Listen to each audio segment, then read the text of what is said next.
नमस्कार, जोहार साथियों। और फिर से आज हम छोटे छोटे बच्चों के लिए एक कहानी लेकर के आए हैं। और वो कहानी सभी कोई सुने ज़रूर होंगे। छोटे छोटे बच्चों के बीच आज एक कहानी लेकर के हम आए हैं। और ये रहा हमारे इस स्मार्ट क्लासेस के छोटे छोटे बच्चे। आप लोग सब दिख रहे हैं ना? yes, चलो इसमें हाई करो। बहुत अच्छा है ना। आज आप लोग को हम एक कहानी सुनाएंगे। ठीक है, कहानी सुनाएंगे। आप लोग सुनिए और समझने का प्रयास कीजिए। और जो कहानी आप लोग को सुनाई जाती है उस पर अमल भी करना है ना।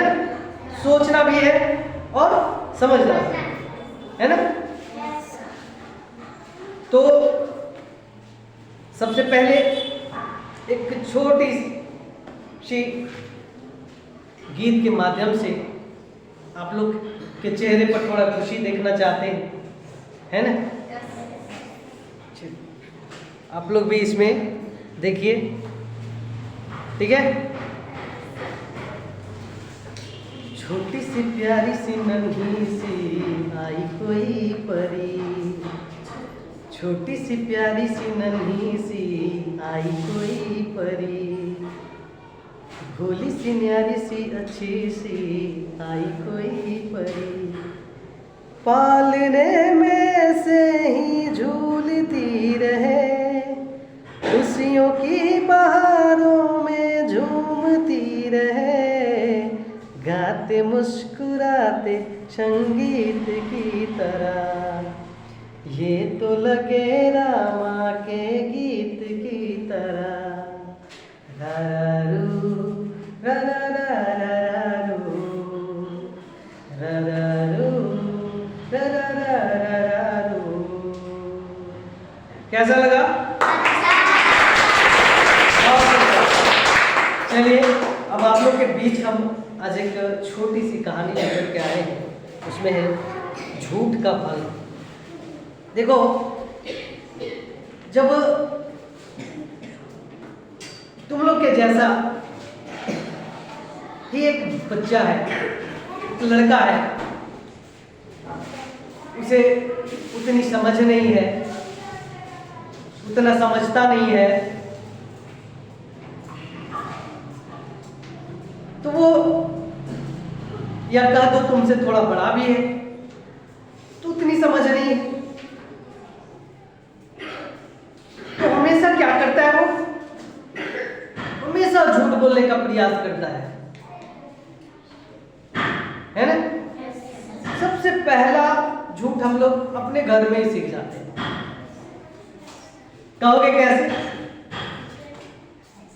देखो, जब हम अपने मित्र के साथ खेल रहे होते है ना, अब हमारी माँ हमारे लिए कुछ ला देती है, तो जब हम अपने मित्र के साथ धूल में खेल रहे होते हैं तो माँ जो है वो बुलाती है और कहती है, यार इधर तो आप पहले तो तुमसे थोड़ा काम है ना।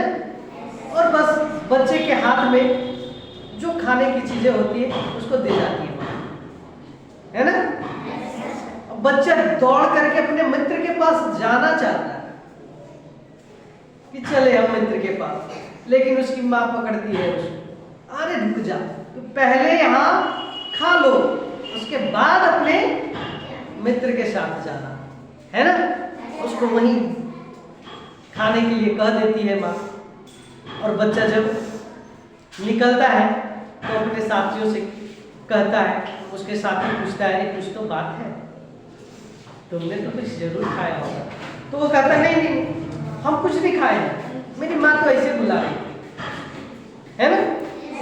और हम वही झूठ बोल देते हैं अपने मित्र से। दूसरे में हम दूसरे में हम लोग कहानी को सुनते हैं, एक लड़का था, उसका नाम पवन था, है ना। पवन की जगह कोई भी लड़का हो सकता है, रंजन हो सकता है, हर्षित भी हो सकता है, कोई भी लड़का हो सकता है ना। उस पवन नाम का जो लड़का था वो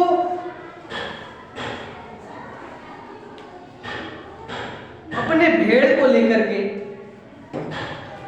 हमेशा जंगल की ओर भेड़ चराने के लिए जाता था, है ना।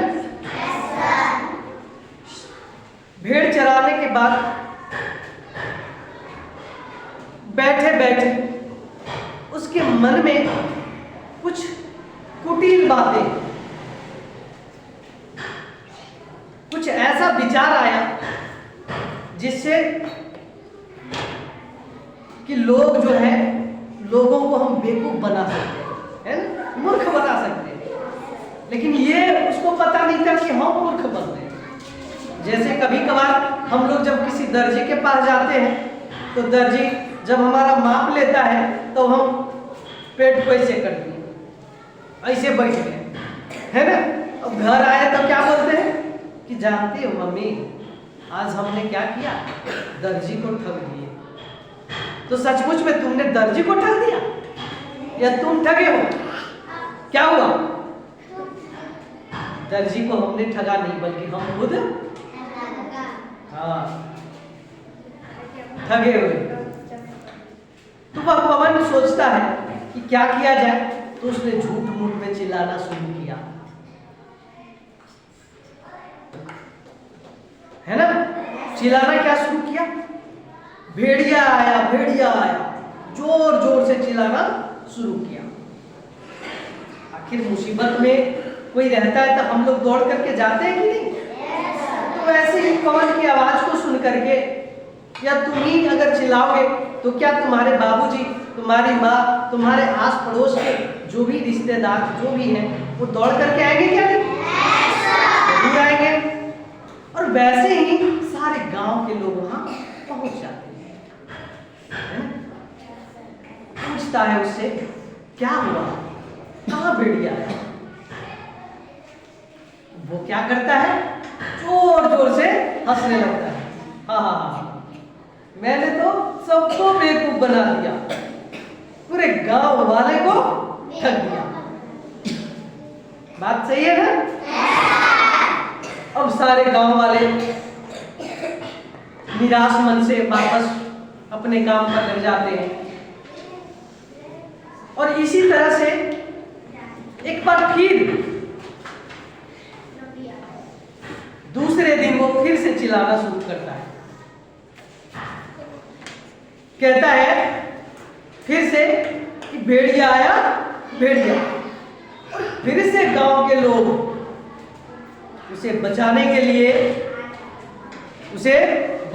लिए आ जाते हैं। और फिर से पवन जोर जोर से हंसने लगता है।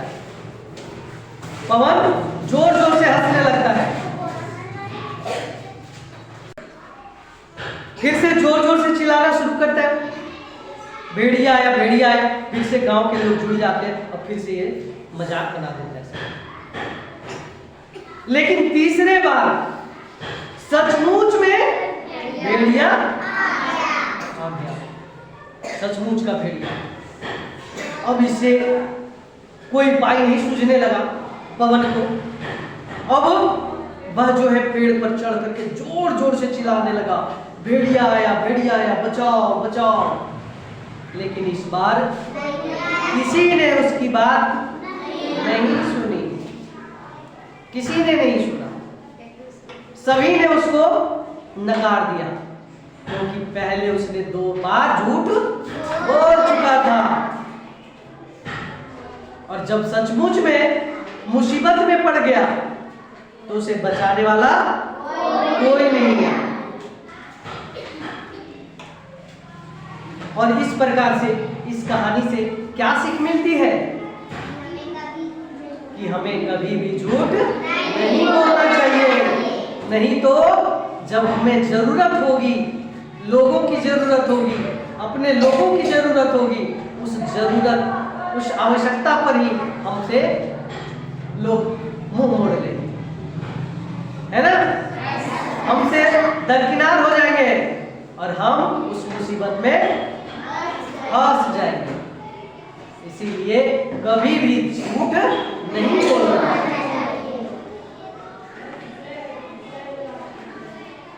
कहानी कैसी लगी?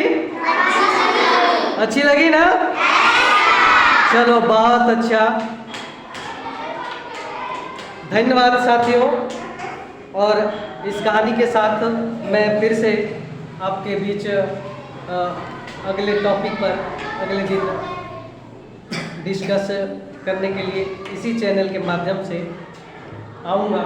और कहानी कैसी लगी इस पर आप ज़रूर कमेंट करें।